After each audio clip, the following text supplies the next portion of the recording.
Hello बच्चों, let's see this question. If a vector equals to 2 I cap plus 3 j cap minus k cap and b vector equals to minus I cap plus 3 j cap plus 4 k cap, then the unit vector perpendicular to both a vector and b vector will be option A 1 by root 3 I cap minus j cap minus k cap, option B minus 1 by root 3 I cap minus j cap minus k cap, option C both A and B, and option D none of these. चलिए देखते हैं। सबसे पहले लिख लेते हैं हमें क्या दिया हुआ है। यहाँ देखो ए वेक्टर हमें गिवन है 2 I cap plus 3 j cap minus K cap. Option जो बी वेक्टर है वो दे रखा -I cap plus 3 j cap plus 4 k cap. अब हमें फाइंड करना है unit vector perpendicular to both A and B. तो यहाँ से यूनिट वेक्टर फाइंड करना है। अब मैं अगर इसमें कंसिडर कर लूँ ए और बी का जो रिजल्टेंट है, या तो मैं उसको आर ले लूँ या सी ले लेते हैं, हम आर ले लेते हैं। ठीक है, तो आर वेक्टर मतलब आर कैप यूनिट वेक्टर है ना, तो आर कैप निकालेंगे। उसका फॉर्मूला लगाते हैं हम R vector divided by magnitude of R vector. ठीक है, अब इसके अकॉर्डिंग तो हमें ये दोनों वैल्यूज पहले निकाल लेंगे। तो अब हमें आर वेक्टर निकालना है, मतलब अभी मैंने क्या बोला, जो रिजल्टेंट है ए और बी का, तो ठीक है वो निकाल लेते हैं। तो ए और बी का जो रिजल्टेंट है, मतलब A vector cross B vector equals to क्या आना चाहिए है, यहाँ आ जाएगा हमारा आई कैप जे कैप और के कैप।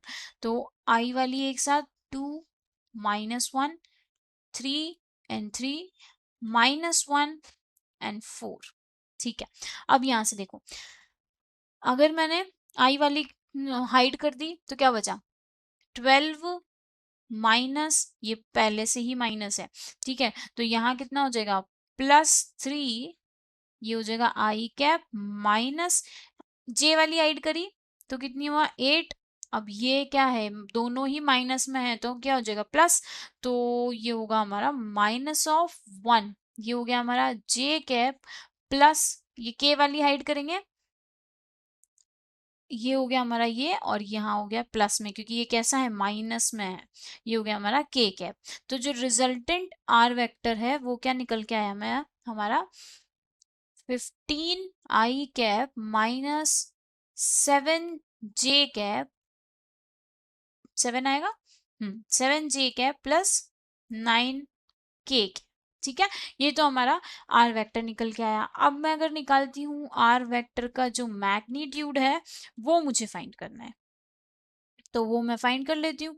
अब उसको फाइंड करने के लिए हम सबसे पहले क्या करते हैं, हम देख लेते हैं वही रूट वाला। तो 15 square plus 7 square plus 9 square. तो यहाँ पे 15 का जो स्क्वायर होगा वो हो जाएगा हमारा 225 प्लस 49 प्लस कितना हो जाता है, प्लस हमारा हो जाएगा 81। तो जो आर वेक्टर का रिजल्टेंट है वो आएगा हमारा कितना आएगा 225 ही है हमारा, और इसको हम सॉल्व कर देंगे अगर तो कितना आएगा 355 में रूट में आएगा ये हमारा कुछ। ठीक है, ये हमारा कुछ इस तरीके से रूट ऑफ 355 हमारा ऑप्शन आएगा। अब यहाँ पे देखो हमारे पास जो रिजल्टेंट निकला है वो रिजल्टेंट क्या है, ये कुछ निकल के आया है। तो हम जो आर कैप है वो क्या लगाएंगे, वो लगाएंगे 15 I cap minus 7 j cap plus 9 k cap divided by root of 355। तो ऐसा तो कोई ऑप्शन है ही नहीं हमारे पास, तो हमारा ऑप्शन क्या है, नन ऑफ दीज। तो ऑप्शन हो जाएगा हमारा option D is a correct answer. Best of luck.